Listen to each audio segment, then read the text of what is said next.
আপনারা দেখতেছেন এটা একটা হিটাচি প্রিন্টারের ইংজেট, হিটাচি ইংজেট প্রিন্টারটা একটু প্রিন্টারটা দেখে নাও।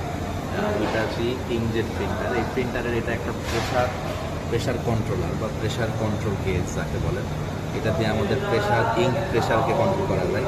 তো এটা আপনাদের যদি সমস্যা হয় তাহলে এটা আপনারা মেইন রিজার্ভ ট্যাঙ্ক থেকে আপনারা এটাকে খুলে নেবেন এবং খুলে নেওয়ার পরে এই প্রেশার গেজটাকে সুন্দর করে খুলবেন এবং এটাকে ক্লিন করবেন ওয়াশ সলিউশন দিয়ে বা ওয়াশ সলিউশন বা মেকআপ আছে যে কোনো একটা ভালো জিনিস দিয়ে ক্লিন করার পরে এরপরে এটাকে খুলবেন এবং খোলার পরে ক্লিন করবেন এবং সুন্দর করে আবার এটাকে সেট আপ করবেন।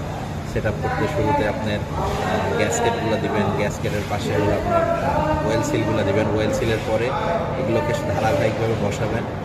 এই ধারাবাহিকভাবে বসানোর পরে এটাকে সুন্দর করে সমান করে এখানে যে ঘাট আছে ঘাট অনুসারে লাগিয়ে দিবেন। এই হচ্ছে এটা মাঝে মাঝে প্রেশার গেজের সমস্যা করে, প্রেশার কম বেশি হতে যায় বা প্রেশার দেখা যাচ্ছে ডাউন হচ্ছে না বা হাই হচ্ছে না, কোনো একটা সমস্যা হতে পারে। তো তখন এই ধরনের সমস্যা হলে আপনারা এটাকে সমাধান করে ফেলতে পারবেন অতি সহজেই।